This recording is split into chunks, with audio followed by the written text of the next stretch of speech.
a la juventud, a las mujeres y a los trabajadores que han marchado en Caracas hoy a 40 años del golpe de Estado fascista que acabó con la primera experiencia democrática de construcción del socialismo, de reconstrucción de la independencia nacional de Chile, la primera experiencia democrática y pacífica que ensayó el movimiento revolucionario de América Latina.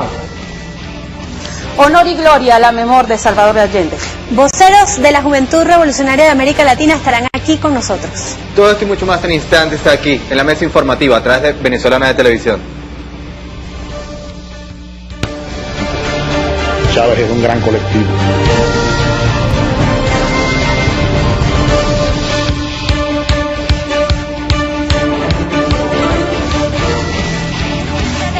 Sean todos y todas a Mesa Informativa, son las 5:10 de la tarde y comenzamos de una vez con el programa más visto de la televisión venezolana hasta ahora, ¿no es así? Claro que sí. ¿Cómo estás, Erika? Un saludo para ti, un saludo para todo el pueblo de Venezuela y de América Latina, y un saludo por supuesto también para Jessica Sosa, y por supuesto con esa memoria, con ese recuerdo vivo del hermano pueblo chileno, y bueno, esa experiencia tan lamentable que tuvieron que suceder, bueno, en ese hermano país. Jessica, ¿cómo estás?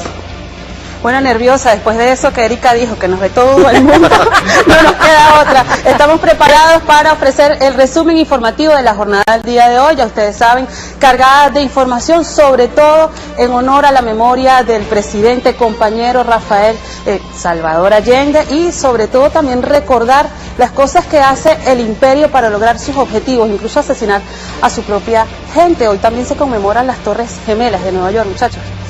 11 de septiembre de 1973, asesinato del líder chileno Salvador Allende. Todos sabemos todo el proceso que se generó, precisamente impulsado desde los Estados Unidos para atentar contra una revolución que iba floreciendo cada día más. Hoy vamos a estar conversando sobre ese tema en el marco de este encuentro internacional antifascista que se está realizando en este momento en nuestro país, y que el día de hoy se manifestó a través de una marcha que fue convocada por los sectores revolucionarios del Partido Socialista Unido de Venezuela, del Gran Polo Patriótico, y que partió desde la Plaza Venezuela aquí en nuestra ciudad capital. Justamente sobre ese tema estuvo conversando en una tarima el canciller de la República, Elías Jaua Milano, quien también, ustedes saben, forma parte de la directiva nacional del PSV. Vamos a escuchar qué fue lo que dijo cuando tomó la palabra durante esta actividad.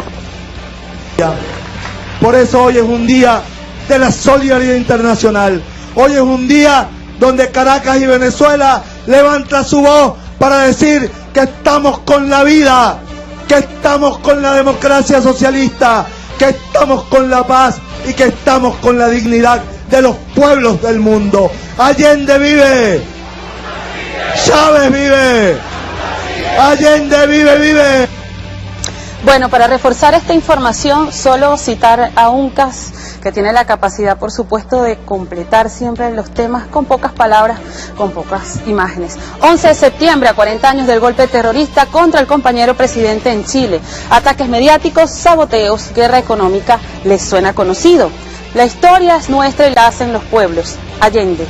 Abajo Chile y las Torres Gemelas, el mismo terrorismo. Este es de Ayala, 2013. Fíjense que importante lo que decía el vicepresidente boliviano Álvaro García Linera. Hoy la revolución está en Venezuela, el futuro está en Venezuela, la esperanza del mundo en Venezuela.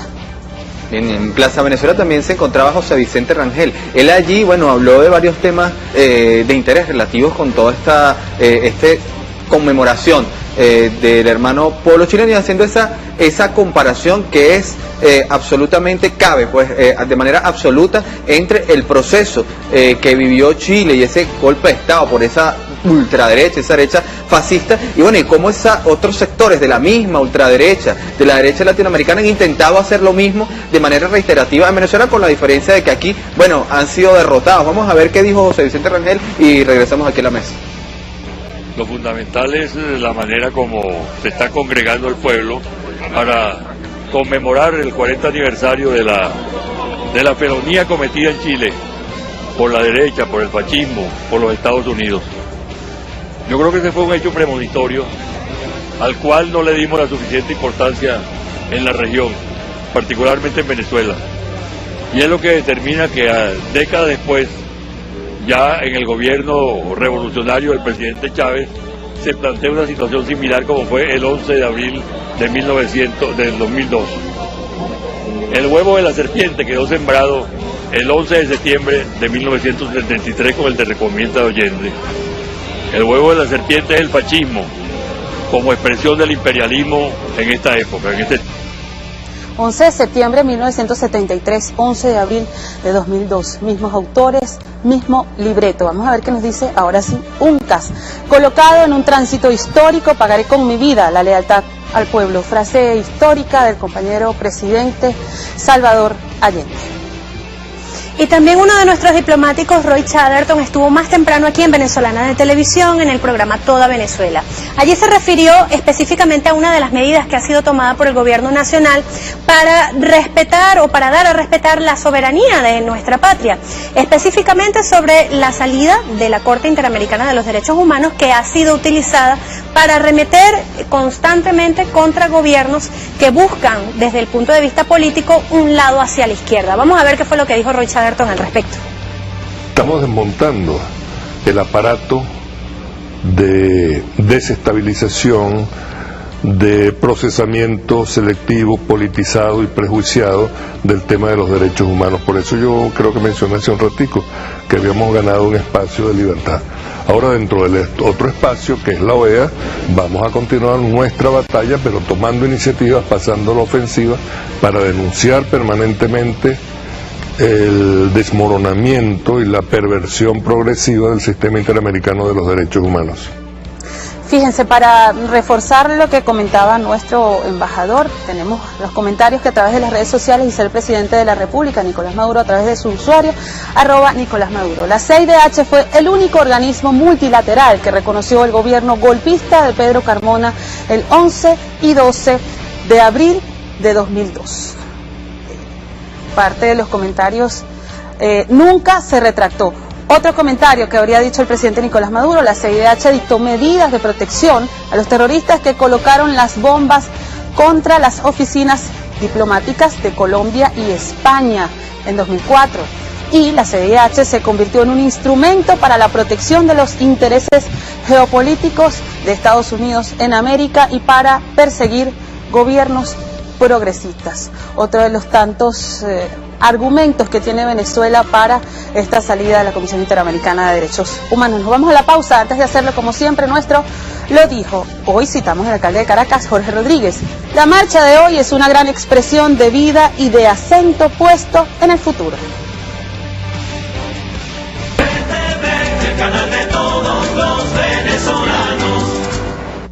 Señor presidente de la República, debe proceder a la inmediata entrega de su alto cargo por la liberación de la patria del yugo marxista. La historia es nuestra y la hacen los pueblos. ¡Viva Chile! ¡Viva el pueblo! ¡Vivan los trabajadores!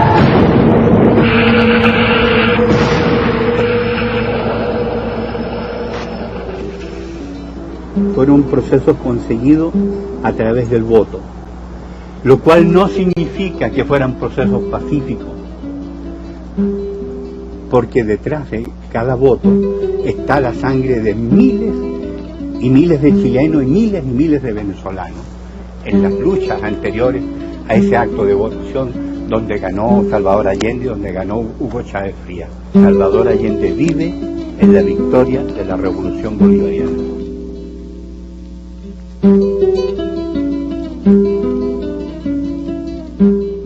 Venezolana de Televisión, un espacio alternativo para el análisis de los medios venezolanos. Otra vez. Para el análisis, señora. Cayendo y corriendo, de lunes a viernes a las 7 de la noche por Venezolana de Televisión, el canal de todos los venezolanos. Actívate, juventud, las calles son nuestras. ¡Viva la revolución!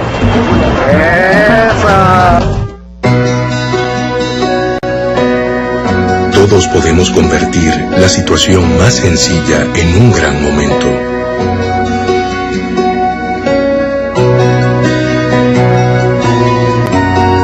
Un momento memorable.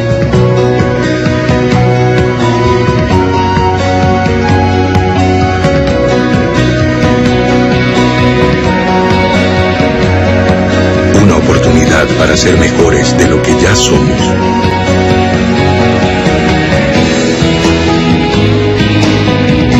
Todos podemos darle al mundo un poco más.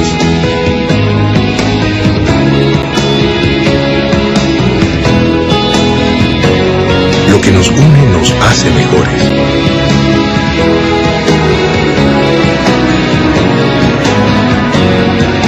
Banco Bicentenario, en marcha. Buenas noticias.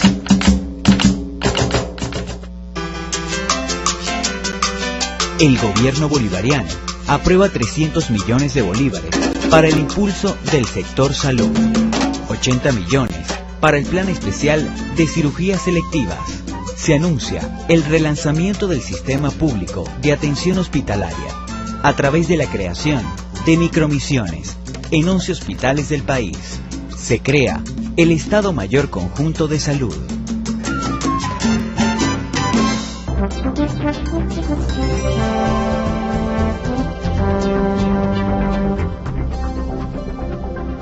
Encuentro Internacional Antifascista. Este jueves 12 de septiembre a las 4 de la tarde asiste al Concierto por la Libertad en defensa de los 5 héroes cubanos, con la presentación de Buena Fe en la Plaza Juan Pedro López del centro de Caracas. Asiste. Vamos a un plan especial, Gran Misión Vivienda Venezuela, médicos y médicas, para nuestros profesionales de la salud en general.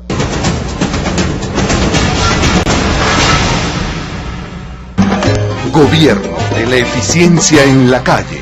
Nos encontramos en el arco de acceso a la Colonia Tovar y estamos iniciando la rehabilitación integral de los 42 kilómetros de vía que conectan la Colonia Tovar con La Victoria. Comprende la colocación de toda la nueva capa de asfalto para el rodamiento, la fabricación de un nuevo puente, la rehabilitación de un segundo puente, la estabilización de unos taludes, la reparación de unas fallas de borde. Todo esto se va a hacer aproximadamente en 6 meses por una inversión de 95 millones de bolívares y con esto sentar las condiciones para el desarrollo agrícola y turístico. Y además de ello, todo lo que es el proceso de señalización turística para convertir la Colonia Tovar en una potencia agroturística, ecoturística. Gobierno de la eficiencia en la calle.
Nosotros en la mesa informativa del día de hoy. Antes de comenzar con la entrevista, tenemos que decirles que este miércoles los países de la Alianza Bolivariana enviaron más de 6 toneladas de alimentos a la comunidad siria que se encuentra refugiada en territorio libanés. El ministro para Relaciones Exteriores, Elías Agua, desde Maiquetía, afirmó que estos insumos, más que una ayuda humanitaria, son una carga de amor para el pueblo sirio. El mundo que queremos construir no puede ser el mundo de las bombas, el mundo de los bombardeos, el mundo de las intervenciones, sino el mundo de la solidaridad, del respeto respeto mutuo entre los pueblos, del amor profundo entre los seres humanos. Y por eso hoy la Alianza Bolivariana de Nuestra América, en un avión de la aviación militar bolivariana, lleva este cargamento de 7 toneladas de medicamentos, alimentos y frazadas para los campamentos de refugiados en el Líbano, como un testimonio de la vocación de paz, de la voluntad de paz de la Alianza Bolivariana para Nuestra América. Bien, en Venezuela llevando paz siempre a todas las partes del mundo, no solo con el discurso, sino con los hechos. El embajador de Siria en Venezuela, Hassan Abbas, consideró lamentable que el pueblo sirio se vea amedrentado por el Premio Nobel de la Paz, Barack Obama, al que acusa de apostar por la guerra y de violar todos los pactos internacionales que pretendían investigar la situación con las armas químicas en Siria.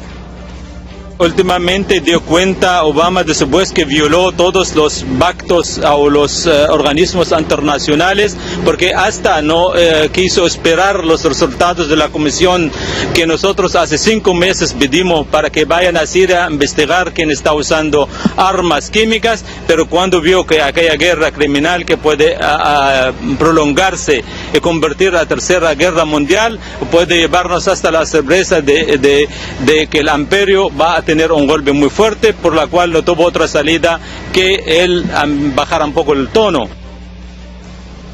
Bien, por otra parte, Venezuela continúa fortaleciendo relaciones energéticas con Trinidad y Tobago. Nuestra compañera María Mercedes Noguera se encuentra en PDVSA y nos trae los detalles. Adelante. El gobierno bolivariano firmó el convenio energético con la República de Trinidad y Tobago por la unificación de yacimientos gasíferos compartidos y el desarrollo del campo fronterizo Lorán-Manatí, ubicado en las aguas del Golfo de Paria, que limitan con los espacios marinos de Trinidad. Hemos adelantado posibles esquemas de explotación para, por supuesto, llevar a Trinidad en el más corto tiempo posible el gas que le corresponde y traer el gas venezolano para nuestros desarrollos acá en el estado Sucre.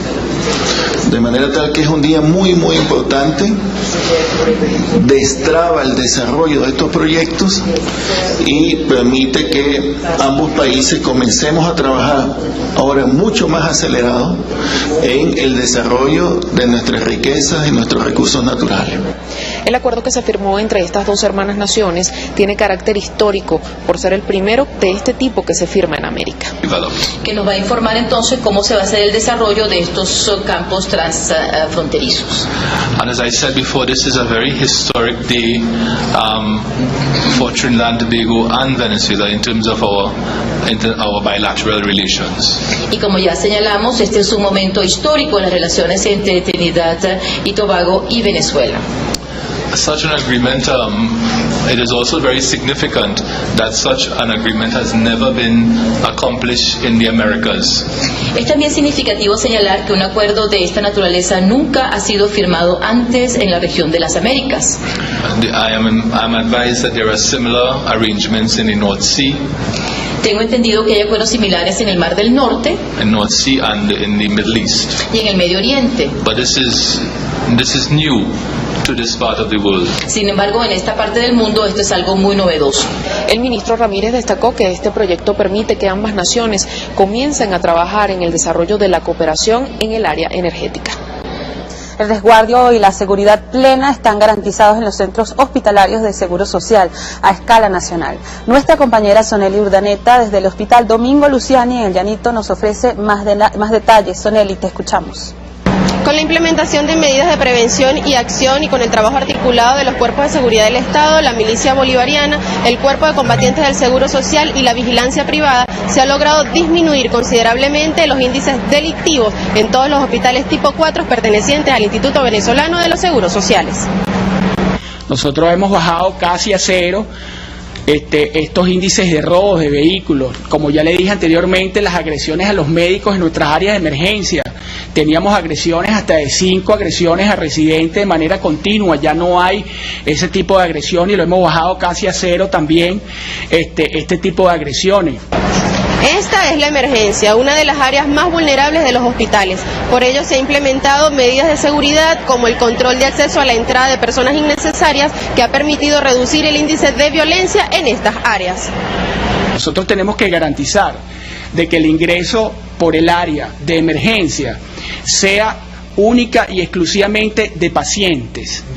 Es decir, que nosotros, este personal que ingresa por el área de la emergencia, solamente ingresa un acompañante del paciente y el personal que traslada al personal al personal de paciente desde el área de la emergencia hasta el área de atención somos nosotros, el personal de seguridad. Con estas acciones, la Dirección General de Prevención y Control de Pérdidas garantiza la seguridad no solo de pacientes y familiares, sino también de todo el personal médico y administrativo que labora en todos los centros hospitalarios pertenecientes al Seguro Social del país. Sonely Urdareta, La Noticia.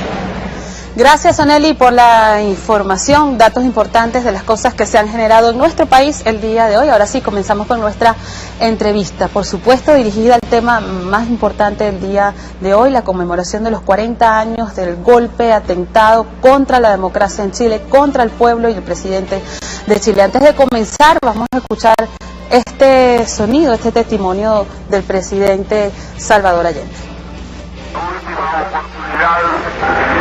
Pueda dirigir a ustedes. La Fuerza Aérea ha bombardeado las torres de Radio Portales y Radio Corporación. Mis palabras no tienen amargura sino decepción, y serán ellas el castigo moral para los que han traicionado el juramento de Chile. Soldados de Chile, comandantes en jefes titulares, el almirante Merino que se ha autodesignado, más el señor Mendoza, general rastrero, que solo ayer manifestara su fidelidad y lealtad al gobierno, también será nominado director general del Carabinero. Ante estos hechos, solo me cabe decirle a los trabajadores, yo no voy a renunciar. Colocado en un tránsito histórico, pagaré con mi vida la lealtad del pueblo.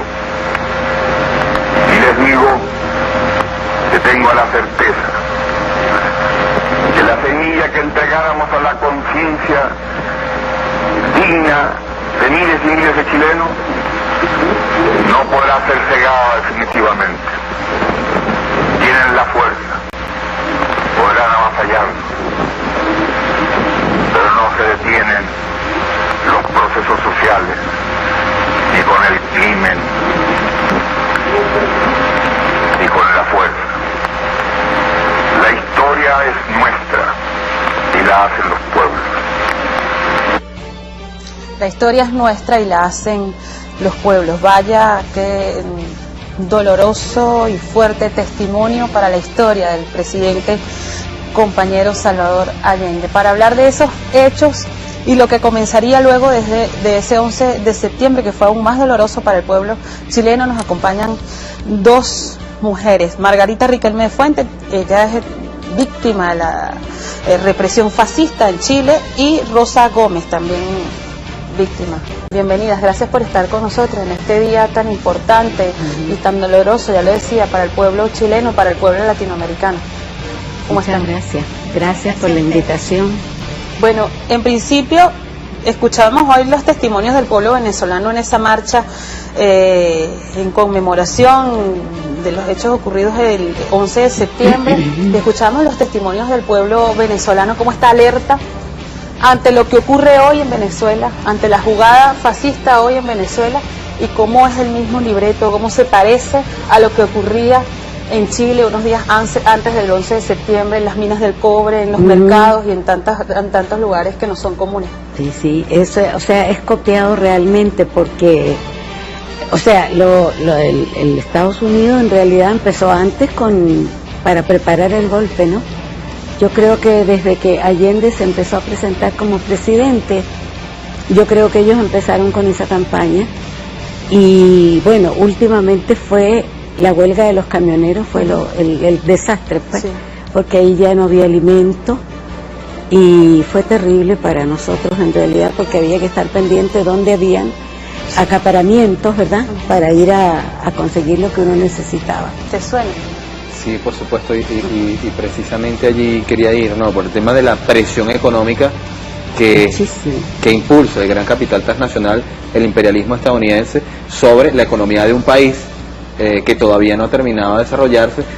Prácticamente se destruye la economía para que el pueblo responsabilice de eso al gobierno. Exacto. Y lo digo porque, bueno, aquí en Venezuela, así como hay un pueblo consciente, también hay sectores, pues hay una parte del pueblo que de repente puede pensar que partidos de derecha, ultraderecha, son una salida. ¿Qué le dice usted a esa gente? Bueno, yo le digo que están tapados, o sea, no piensan, no tienen su conciencia, no ven lo que está sucediendo y tampoco ven lo que ha sucedido en otros países, en los países árabes, ¿verdad?, que prácticamente es parecido a lo que sucedió en Chile, o peor en realidad. Yo no sé si mi amiga ¿Qué cosas pasaron después de ese 11 de septiembre? Bueno, lo más importante diría yo que se volvieron cenizas todos nuestros sueños de los cambios. Sí. Fue un sufrimiento muy grande, tanto, digamos, lo económico es importante, pero el desaparecimiento de los seres que uno quería, amigos o que tenían las mismas ideas de uno, eso es terrible. Claro. Sí, porque y bueno, y vino, como estábamos hablando recién del desabastecimiento, en Chile sucedió lo de desabastecimiento, y cuando pudimos salir después del toque de queda, que fue muy largo, y que podíamos comprar, no podíamos comprar porque el dinero no nos alcanzaba. Claro, veíamos los alimentos a través de las vitrinas. Sí. Mucha gente que quedó sin trabajo no podía alimentar sus hijos.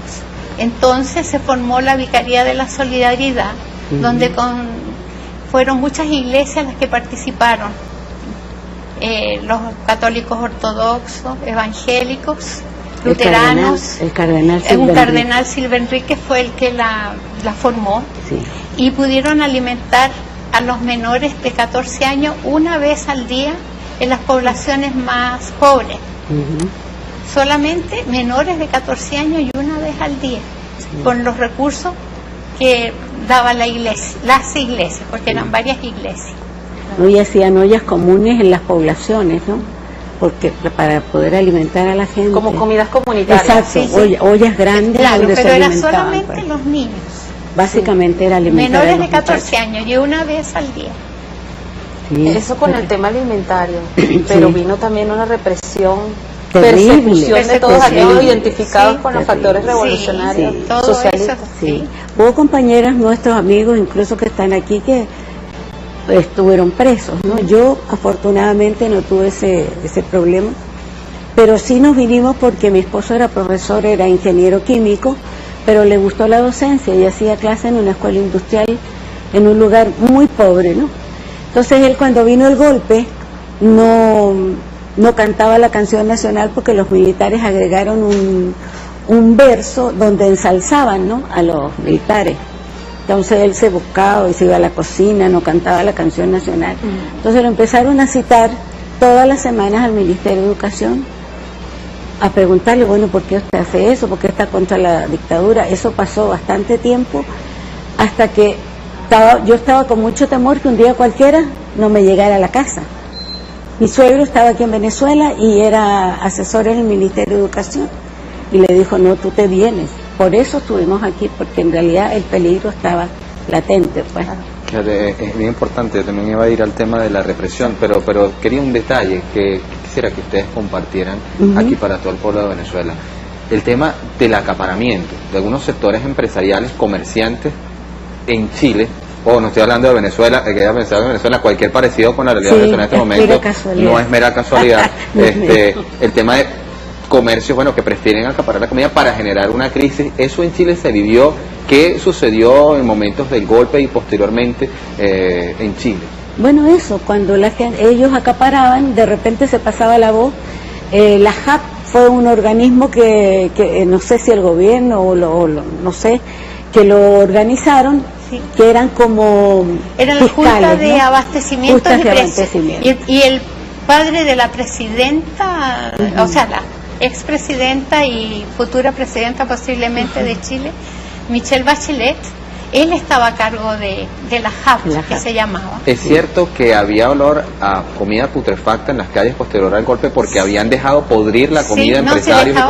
Ellos botaban la leche y quemaban las telas, cosa que no se pudiera, o sea, nosotros teníamos el dinero y no teníamos que comer ni que poder comprar. Y preferían botar y que la carne se pudriera. Exacto, y la leche, botarla. No, y hubo muchas otras cosas también, que tumbaron las torres de la electricidad.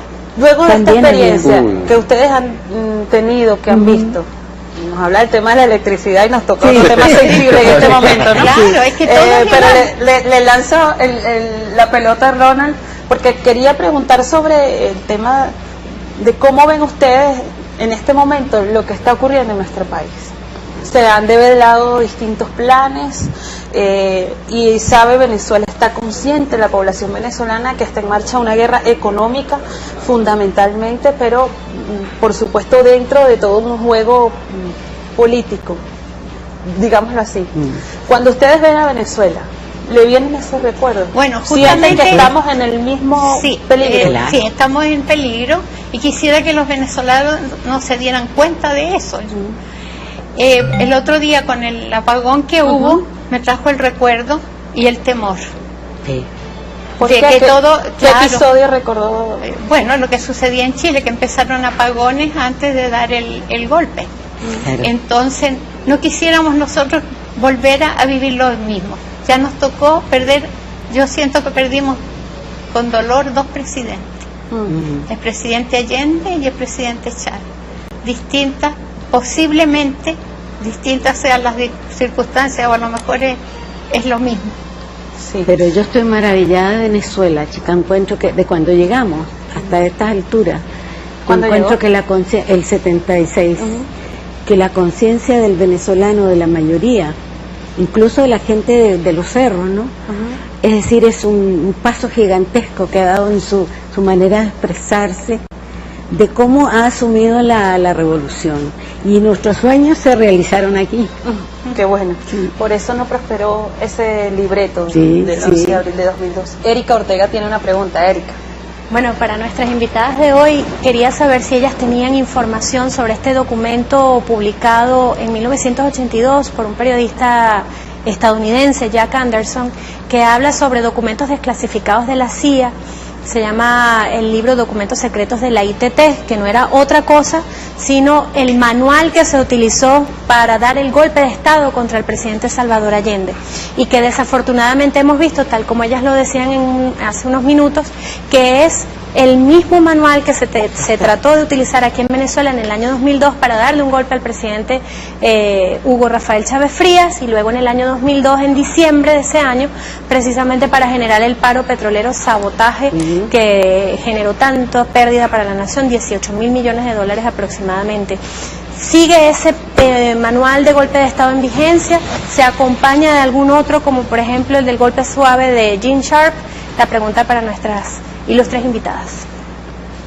Sí, yo creo que sí, que es lo mismo. Sí. Porque Estados Unidos apoyaba a los periódicos como el Mercurio y toda su cadena. Es lo mismo. Agustín Edwards, el dueño de... Él fue uno de los promotores principales, el dueño del Mercurio. Sí, y de muchos otros periódicos, o sea, una cadena de periódicos. Sí. No, y la ITT fue también fundamental para el golpe. La telefonía que era de ellos, pues, prácticamente. Sí. Fíjense, tenemos listo el video, coordinador.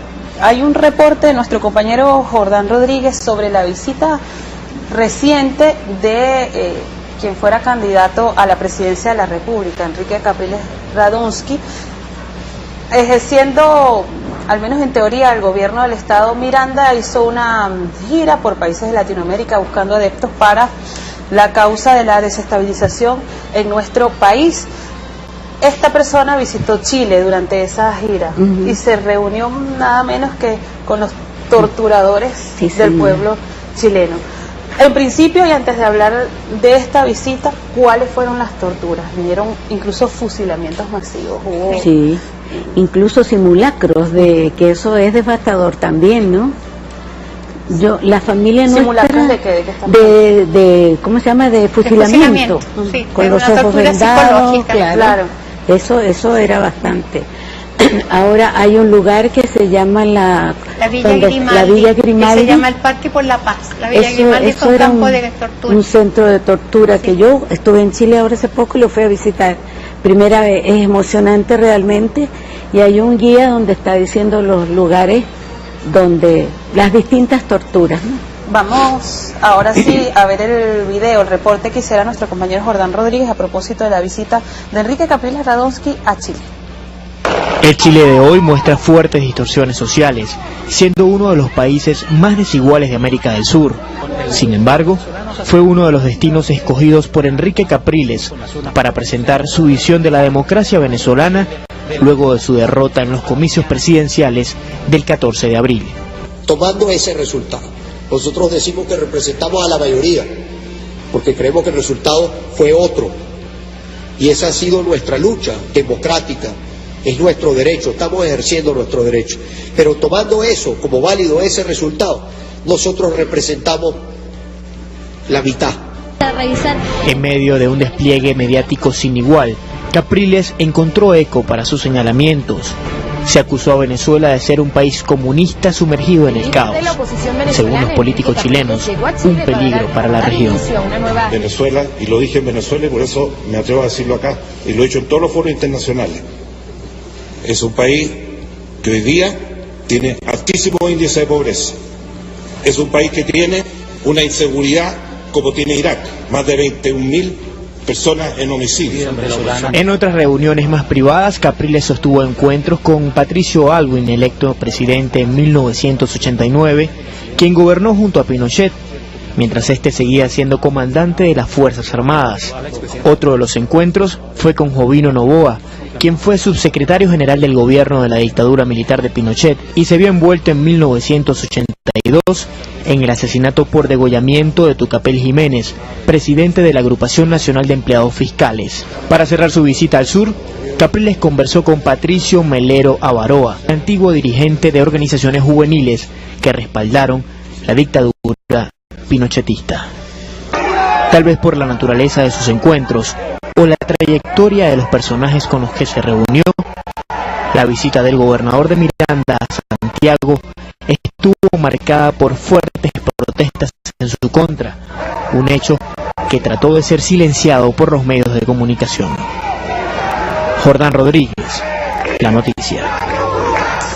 Bueno, tal vez se les revuelve el estómago, sí, ¿no? Con esta foto. No, porque hay un detalle más, y que es bueno también decirlo al país, ¿no? Bueno, el señor Capriles Radonsky, que por si no ustedes lo conocen, él es gobernador del estado, no sé, por favor, si alguien lo ve, que le avise que él es gobernador, él ganó las elecciones del estado Miranda, él ganó, que venga a trabajar como gobernador, no sé si se enteró ya, porque vive viajando por América, no sé, con personas como las que aparecen allí en el video. Este señor dijo que él iba a ir a Chile a reunirse con las personas que habían derrocado la dictadura de Pinochet, que iba a compartir la experiencia de cómo tumbaron a Pinochet, bueno, de cómo sacaron a Pinochet por la vía electoral, dijo él, y entonces se reunió con estas personas. ¿Qué puede decir usted sobre esos personajes que estaban allí?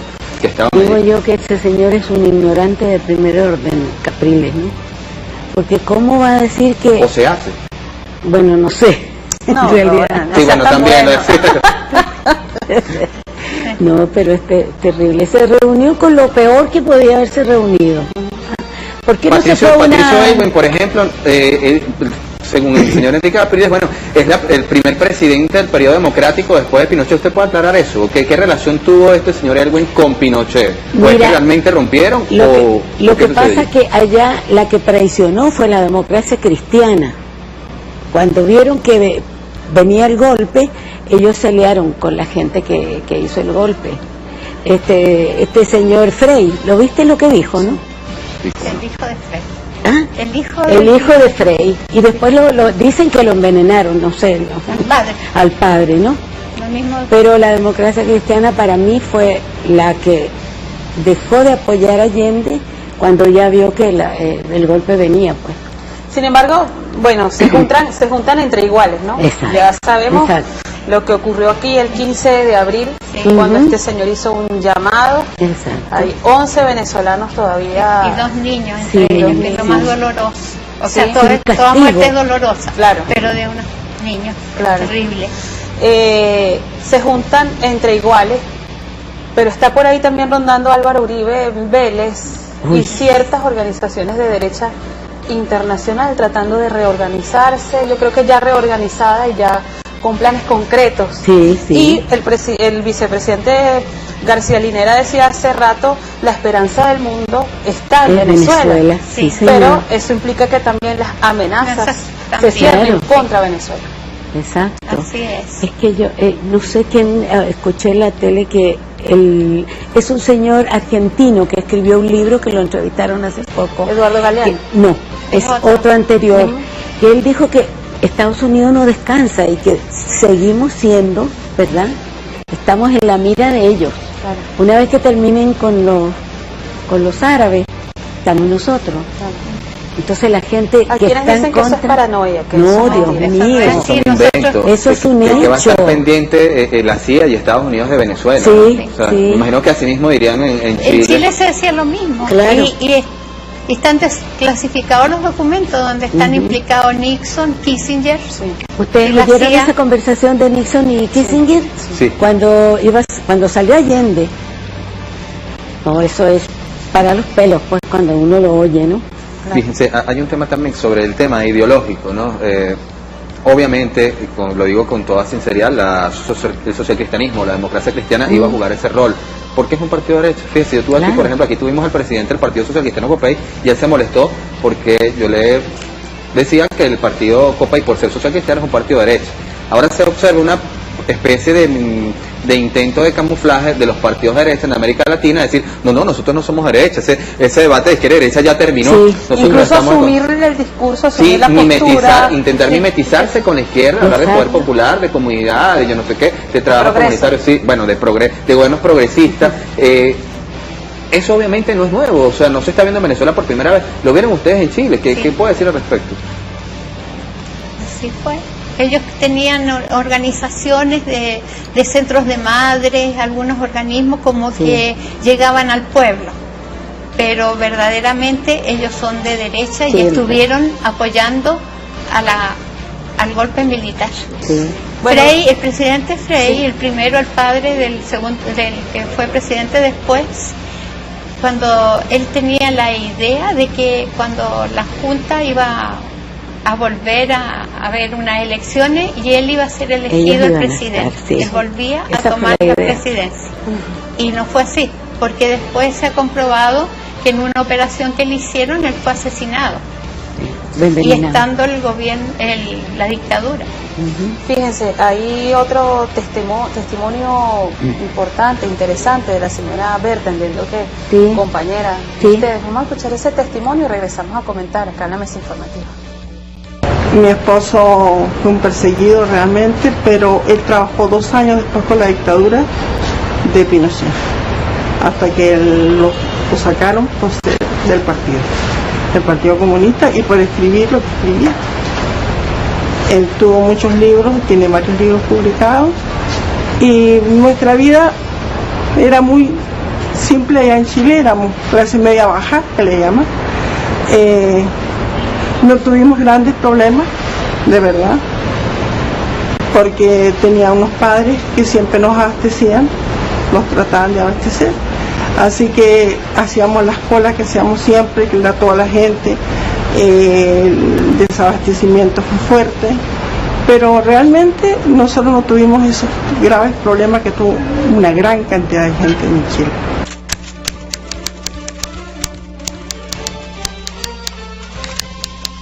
Bueno, la carne escaseó bastante. Bueno, en el fondo todo lo que sea lo único que había bastante era legumbre, eso sí, o sea, verduras, esas cosas sí se podían conseguir y cosas así, pero realmente no, como le decía, hubo mucha carne china que llegó de China, llegó bastante carne china y que nosotros teníamos bastante y con eso nos abastecíamos realmente.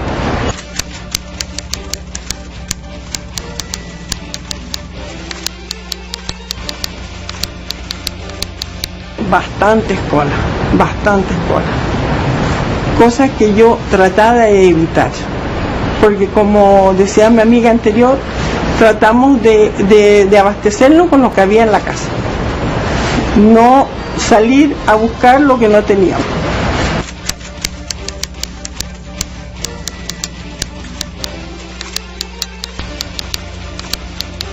Bueno, muy parecido al de aquí, en el sentido de que todos los días habían mostrar las colas, mostrar que no hay azúcar, que no hay aceite, que no hay cosas así, y decía la gente que nunca había pasado, y eso no era verdad. Bueno, contundente, ¿no? Parece un espejo este testimonio. Yo quisiera de cada una de ustedes, compañeras, una reflexión al pueblo venezolano, porque ustedes ya pasaron por esto que estamos acá en este momento. Una reflexión sobre con qué herramientas combatir este tipo de atentados contra la seguridad alimentaria, contra la paz y la vida de la nación. Bueno, yo personalmente pienso que la gente que no está con el proceso debería ver realmente lo que está pasando y lo que acontece en el resto del mundo, ¿verdad? Y saber que estamos viviendo en un país maravilloso y que lo que está sucediendo también es algo nunca visto, creo yo, porque cuando el presidente fue secuestrado, el pueblo salió sin armas, sin nada, ¿verdad? Y lo sacó. En eso tienen que pensar, en que es un país maravilloso y que hay que cuidarlo, sabiendo los antecedentes que hay, digamos, las posibilidades que puede haber aquí de que vengan los gringos aquí a meterse, pues. Compañero. Bueno, yo quisiera decirle a los venezolanos que viven en un país maravilloso, que la gente, que el pueblo es un pueblo solidario, que vean los cambios que han habido desde antes del presidente Chávez a la actualidad, en educación, en alimentación, que son vivienda. Claro, que aquí yo recuerdo que antes se caían los ranchos y ¿qué le daban al pueblo? ¿Qué ayuda? Eran unas latas de zinc y unos palos para que hicieran el rancho en el mismo lugar. Quedaba la gente tapiada y yo no podía entender cómo se quedaban tan tranquilos al venir de un país tan politizado como Chile. Encuentro que el hecho de poder, que casi regalada son los libros, la cultura, todas esas cosas, que vean todos los cambios que han habido para que lo cuiden.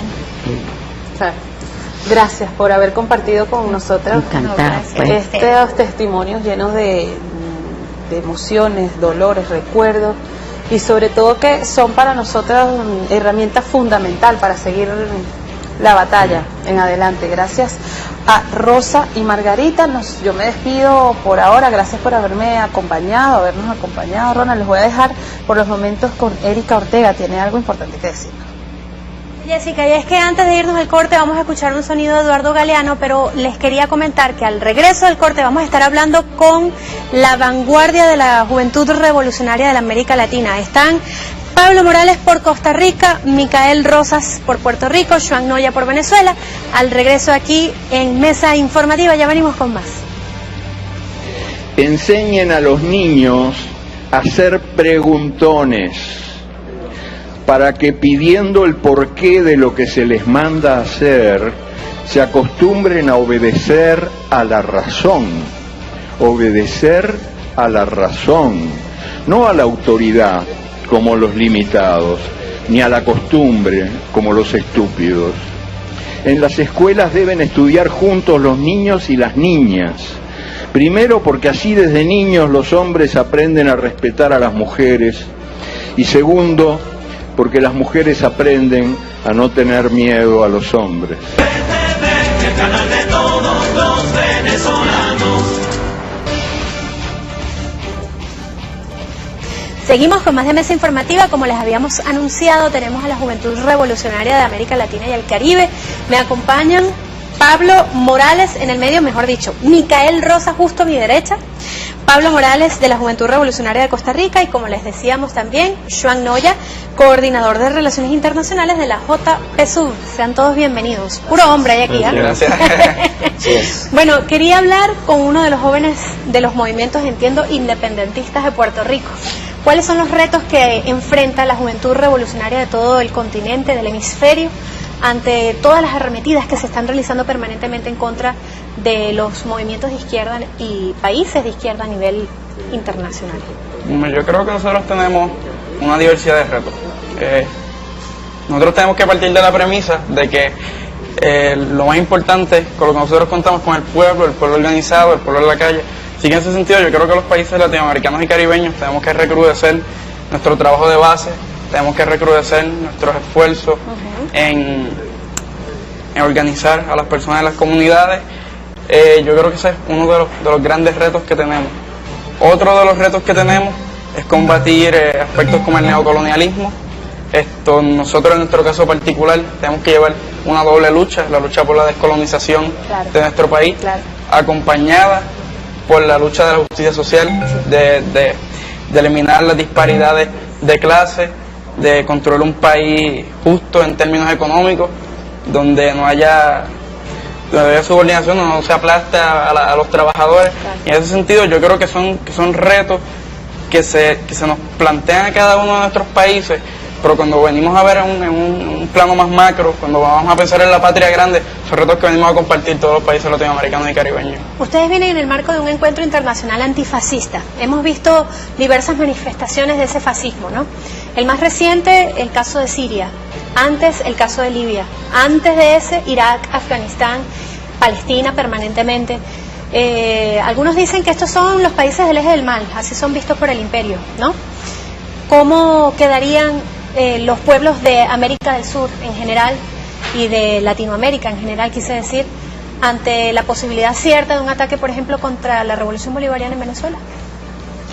Pues a mí me parece que América Latina ya vivió mucho fascismo durante el siglo XX, ya el eje del mal, realmente lo que hizo Estados Unidos fue esa estrategia militar, moverla de América Latina a Medio Oriente, pero igual, o sea, después de los juicios de Nuremberg y antes de eso, muchos de los ideólogos fascistas se mueven al Cono Sur y empiezan a hacer sus atrocidades con el Plan Cóndor y dejan a la derecha muy bien preparada en métodos fascistas que ya América del Sur padeció en las dictaduras y que realmente ese fue el hecho heroico del pueblo venezolano, ¿verdad? Que realmente el imperialismo logró ahogar en un baño de sangre todos los intentos democráticos que se intentaron en el siglo XX por transformar socialmente América Latina, y por eso Cuba resistió heroicamente, ¿verdad? Porque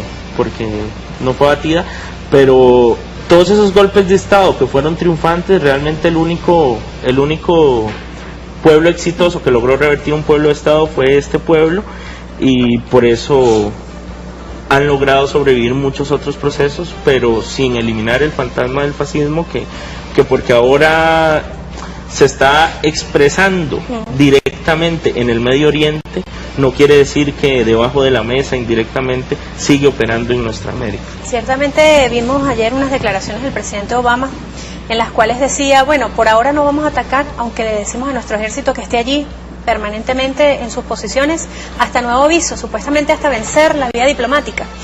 Más allá de eso, sabemos que Estados Unidos interviene directamente en el conflicto en Siria, así como interviene aquí en nuestros países a través de, digamos, sus fichas dentro de la derecha venezolana, en la derecha de todo el continente.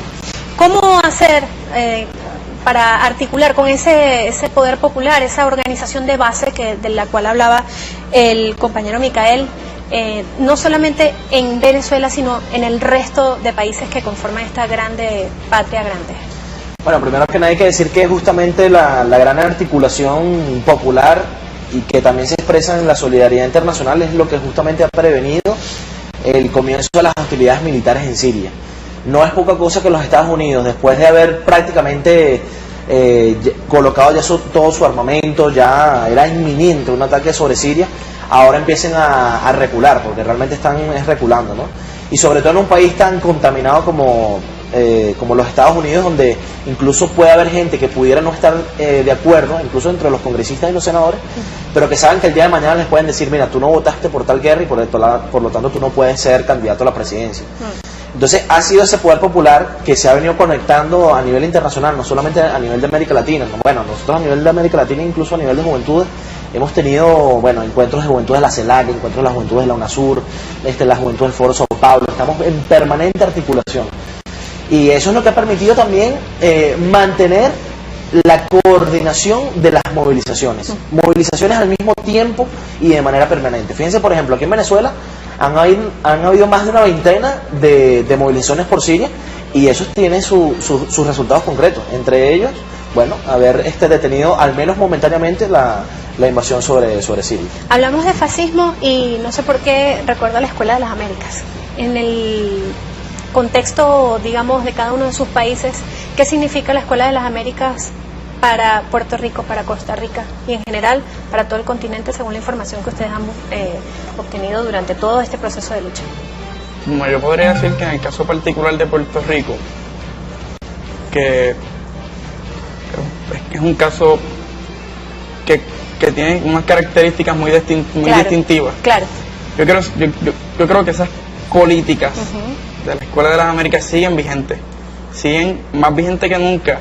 Nosotros no tenemos a los Estados Unidos en el patio de nuestra casa, nosotros lo tenemos dentro de nuestra casa, implementando unilateralmente políticas, y no solo eso, sino que limitando el derecho de nuestro país a desarrollarse autónomamente. ¿Cómo es el día a día de una persona que forme parte de un movimiento independentista? ¿Qué ha sucedido con esos líderes que han dicho, bueno, Puerto Rico debe ser una república?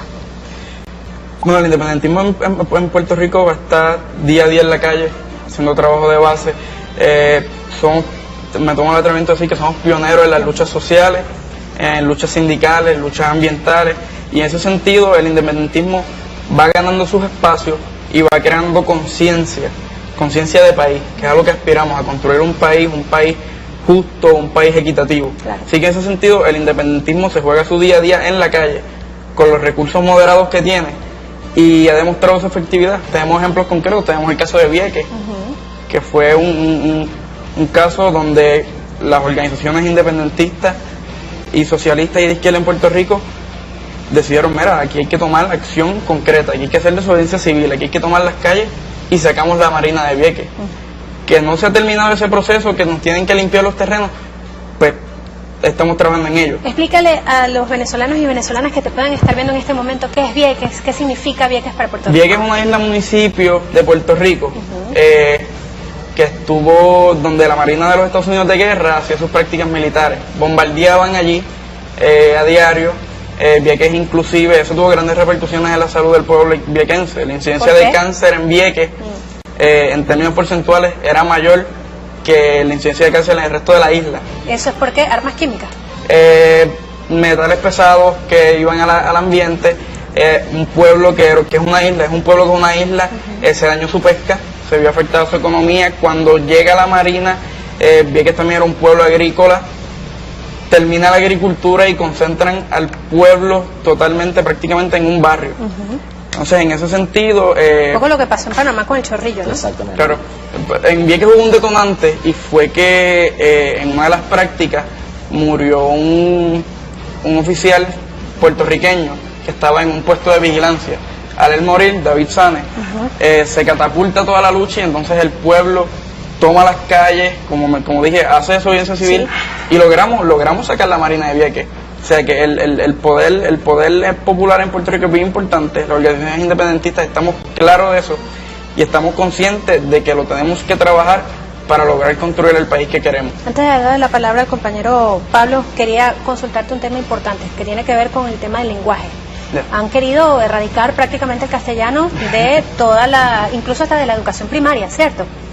Eso es lo que hace un gobierno imperialista en un país dominado. Claro, en una colonia. Durante el cuatrienio pasado surgió nuevamente el debate, había un gobierno anexionista, neoliberal, y estuvo ese debate. Yo creo, Puerto Rico es un país colonizado en términos económicos y políticos.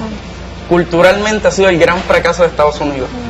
O sea, el puertorriqueño afirma su puertorriqueñidad, ve al estadounidense como otro, o sea, hay una otredad entre el puertorriqueño y el estadounidense, y en ese sentido el idioma lo representa. En Puerto Rico el diario vivir es en español, o sea, es lo que se vive. Hubo un estudio, no sé si la cifra está actual, pero de la población puertorriqueña solamente el 15% dominaba totalmente el inglés. O sea que hay un 85% de la población que no habla inglés.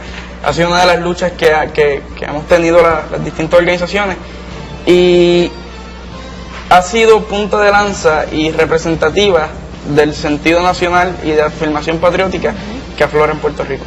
Pablo, hablábamos de la Escuela de las Américas. Sí, bueno, precisamente parte de lo que veníamos comentando, la Escuela de las Américas cierra, y hay un intento en el 2003 de reabrirla en Costa Rica bajo el nombre de la ILEA, ¿verdad? Que fuera una escuela interamericana que sirviera para formar policías, pero en realidad todos sabíamos que lo que era un centro de formar órganos represivos del Estado. Claro.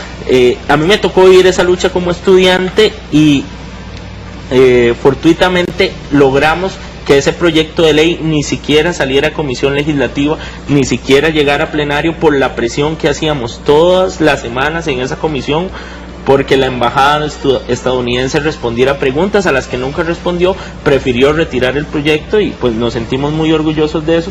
Intentó llevársela a El Salvador, pero dichosamente ganó el Frente Farabundo Martí y también se les cayó el proyecto.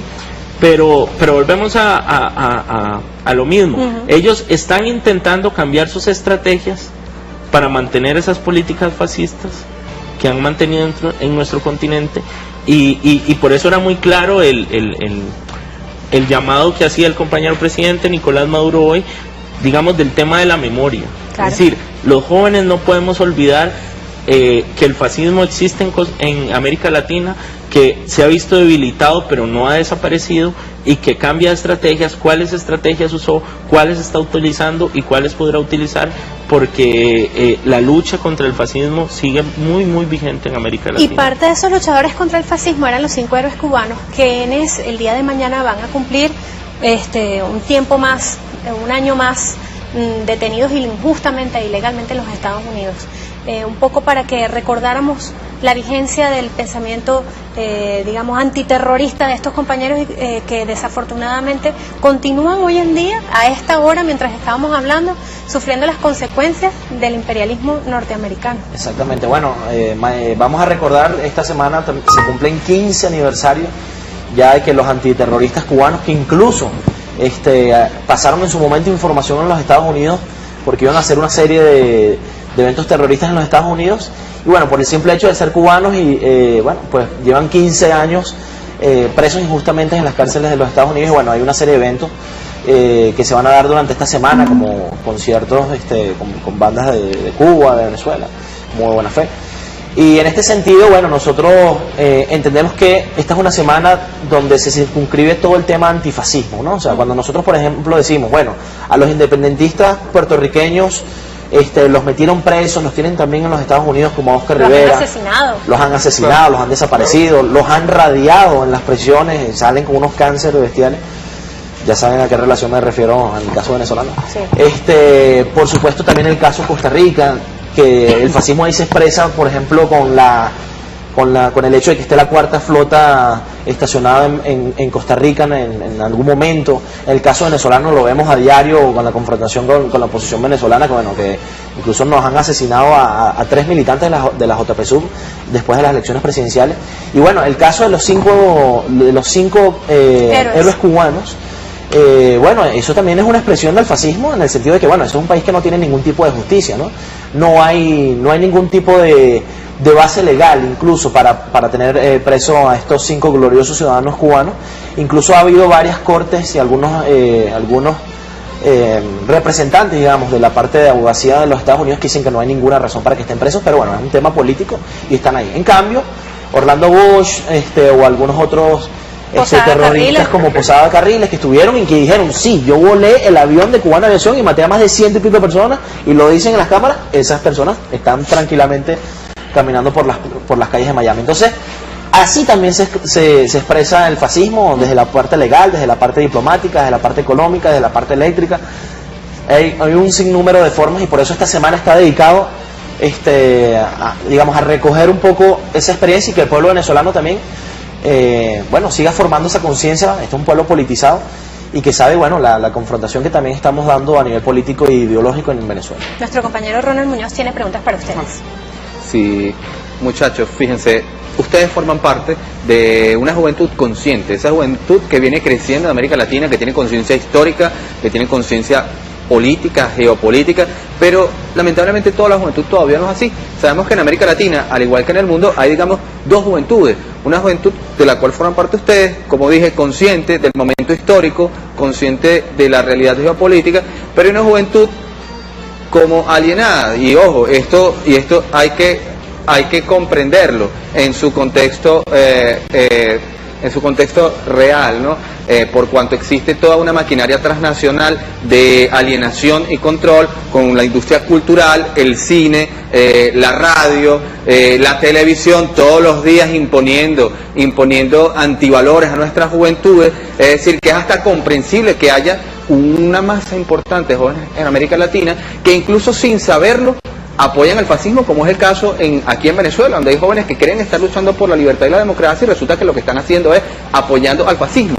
¿Qué se ha hecho en este sentido, en el caso de Swan, en que puedo hablar desde la perspectiva del gobierno revolucionario bolivariano de Venezuela, para hacer despertar a esa parte de esa juventud que todavía está alienada, desde la perspectiva de los movimientos sociales juveniles también de Costa Rica, de Puerto Rico? ¿Qué se ha hecho y qué se puede hacer para seguir haciendo despertar a esa otra parte de la juventud en América Latina? Micael. Bueno, yo creo que muchas veces un poco se es injusto con la juventud y hasta cierto punto se criminaliza y se le adjudican ciertas conductas. Yo, si bien creo que hay mucha juventud enajenada en ciertos procesos políticos y sociales, igualmente pienso que la juventud ha sido fundamental en los procesos que se han dado en América Latina. Hasta ahora, claro. Claro, y en el caso de Puerto Rico, la juventud ha sido vanguardia en luchas universitarias, en luchas sociales, y siempre han estado ahí, y me consta el hecho de que la juventud en Puerto Rico está en la línea de la batalla, está en la línea de fuego. ¿Es la mayoría? Yo creo que es la mayoría, hay que reconocer que hay una generación puertorriqueña que llevan años en la lucha, que llevan muchísimos años en la lucha y no se rinden y no se quitan. Claro. Pero yo creo que la juventud siempre da esa dimensión, esa fuerza a las luchas sociales que se dan en los distintos países. Yo creo, insisto, que nosotros tenemos que reconocer nuestro trabajo de base. Claro. Nosotros tenemos que aplicar métodos que sean llamativos. O sea, hoy en día tenemos las redes sociales, claro, tenemos los medios de comunicación. Yo creo que son elementos que nosotros tenemos que explotar, y no podemos plantear una lucha aburrida, no podemos plantear una lucha con el estilo de 20, 30 años atrás. Nosotros tenemos que movernos con los tiempos. Una lucha creativa, ¿cierto? Una lucha creativa. De hecho, hoy, mientras marchábamos, hay un elemento importante, la música que se utilizaba en la marcha. O sea, música que va muy afín con nuestra generación. Y no solamente nuestra generación, sino los niños que estaban allí marchando. O sea, que yo creo que es una cuestión que tenemos que plantearnos y no solamente analizarla, sino aplicarla. Pablo. Sí, un poco en parte comparto lo que menciona Micael. Es decir, hay un tema efectivamente de que hay todo un aparato de dominación ideológica, de aculturamiento, que limita el accionar de la juventud.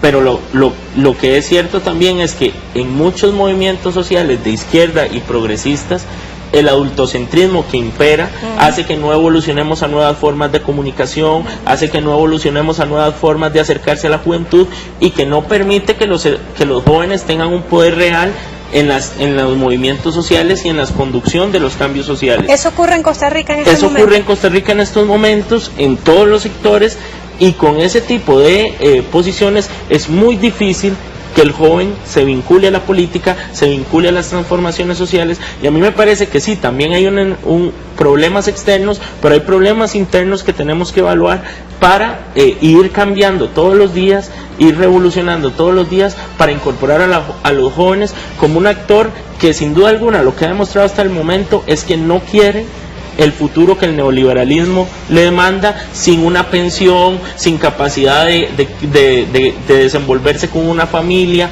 sin la capacidad de desarrollarse profesionalmente en un empleo con condiciones dignas. El joven tiene muy presente eso. Y puede que ni la izquierda ni la derecha le ofrezca un espacio, en muchos casos, para liderar procesos de cambio. Pero creo que el día que todos cambiemos de mentalidad y nos pongamos en mentalidad de un relevo generacional en América Latina, veremos a muchos jóvenes incorporándose a esos procesos de cambio. Vemos un poco el paralelismo con Venezuela y realmente nos asombra un tanto, porque justamente en Venezuela los jóvenes están en altísimas posiciones. Vemos cómo está el vicepresidente para el área social, Héctor Rodríguez, también está la ministra Alejandra Benítez, que además es atleta activa, sigue ganando medallas, afortunadamente, y gracias a su trabajo y a su empeño por seguir siendo un atleta de alto rendimiento. Les informo a todos que el presidente Nicolás Maduro estuvo tuiteando hasta hace poco, un poco en esa lucha creativa de la que hablaba Micael, y decía el presidente Maduro hace 9 minutos que estuvimos con Allende Pueblo en la calle haciendo reflexiones para consolidar la paz justa de nuestra Venezuela. También colocaba una foto tomada por nuestros queridos amigos de Prensa Presidencial. Otro tuit dice: y entre el pueblo siempre aparece Chávez como bandera, como imagen, como compromiso colectivo de todos los que amamos. Por último, escribió hace, según este teléfono dice, 1 minuto atrás: el día que Chávez entró como presidente al Palacio de Miraflores, ese día volvió Allende victorioso en esta gran Alameda. Y por último, en nuestro pecho llevamos profundo el mensaje de Allende, porque esta revolución es bolivariana, chavista y allendista. Qué bonito. Así es. Queremos hacer una reflexión en el hecho de que en el caso venezolano la gran mayoría de la juventud ha apoyado la revolución bolivariana. Yo diría que esa hegemonía se generó después de las disputas que ocurrieron en el año 2007 y que bueno, luego superamos. Y a partir del 2008 incluso la juventud del partido, que mañana cumple 5 años, ya es una organización que tiene 2.200.000 miembros. Y bueno, obviamente ha sido una fuerza motorizadora no solamente de votos, sino de conciencia, la escuela de formación. Nosotros tenemos 14 comisiones de trabajo, estamos en los 335 municipios, en los 24 estados, en las 1.136 parroquias. Y eso quiere decir que hay un trabajo permanente de captación, organización y movilización de la juventud venezolana. Y bueno, por supuesto, ha habido una imbricación muy clave en la revolución bolivariana, así como se nos han dado tareas de Estado, de movilización, etcétera. También, bueno, la juventud ha tenido una grandísima mejoría de sus condiciones de vida. Esta es una juventud, por ejemplo, que cuenta ahora con el Ministerio del Poder Popular para la Juventud. Es una juventud que no tiene ya la población flotante que ocurría en los 90, donde yo recuerdo, el estadio universitario, eran miles de estudiantes que estaban ahí sin cupos. Ahora, bueno, tenemos una educación universalizada. Y gratuita. Y gratuita. Y además de eso no se reprime, por ejemplo, con la ley de vagos y maleantes, por ejemplo, que existía anteriormente, ¿no?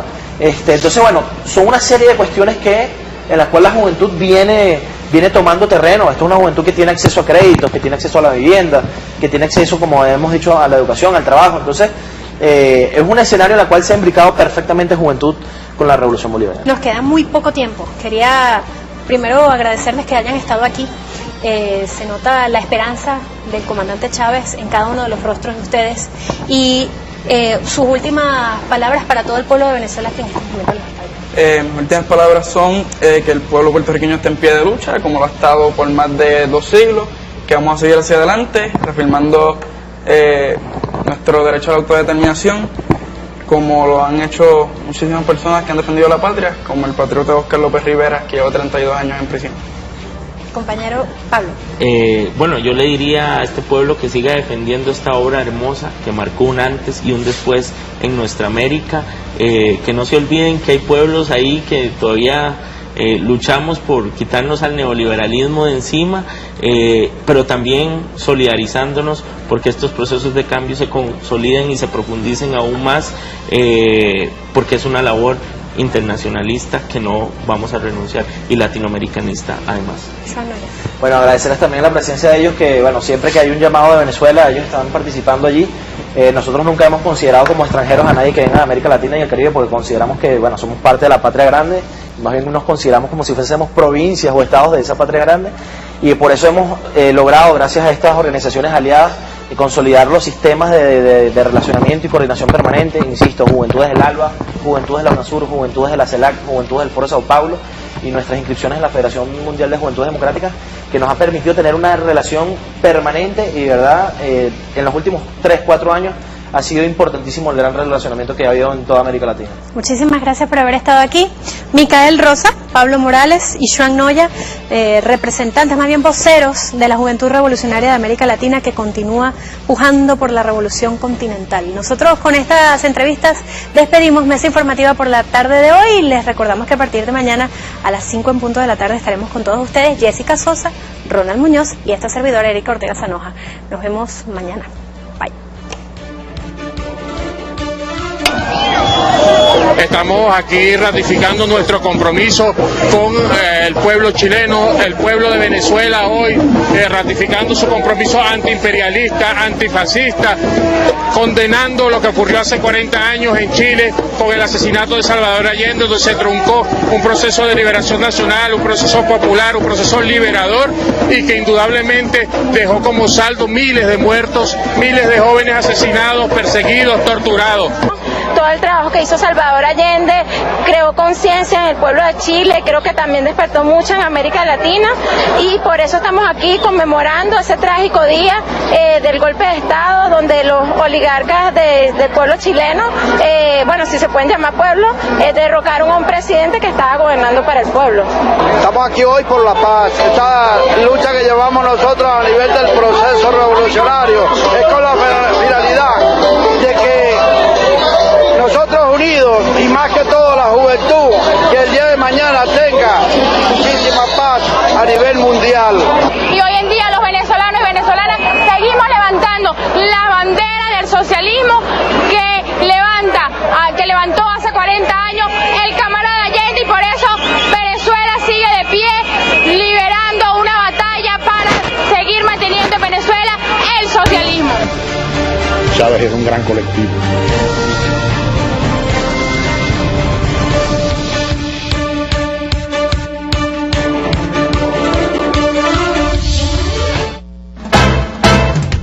Inmediatez, no, me fui. De la selección venezolana. Escúchale. Más lento, más lento. El mejor equipo técnico de la televisión venezolana. Trabajando día a día para llevar la mejor imagen. Ya va. Es que no me había dicho cómo era la cosa. Información, inmediatez, ética y responsabilidad. Hechos que marcan el rumbo de nuestra patria. La noticia, todos los días en sus 3 emisiones. Matutina, Meridiana y Estelar. Por el canal de todos los venezolanos.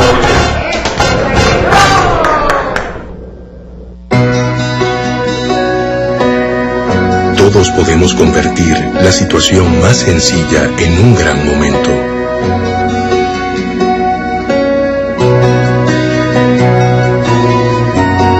Un momento memorable.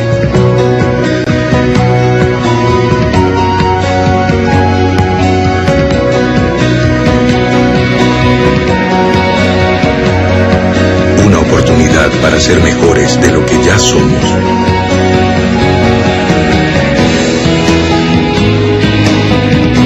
Todos podemos darle al mundo un poco más.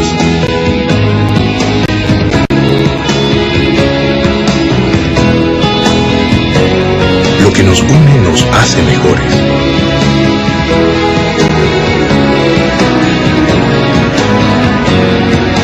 Banco Bicentenario, en marcha. El gobierno bolivariano cumplió, logró crear una ventana entre la demanda y la generación de 2.000 megavatios en el plan a corto plazo del Sistema Eléctrico Nacional, con la incorporación de 1.379 megavatios, lo que significa un 138% de alcance de la meta, gracias a los trabajadores y trabajadoras del sector eléctrico. Seguiremos avanzando.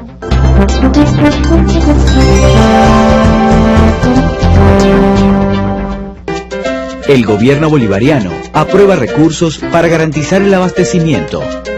3 millardos de bolívares y un primer aporte de 50% para el pago del subsidio de rubros alimenticios.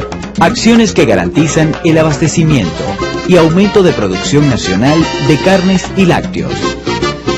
Reafirmando la felicidad del pueblo.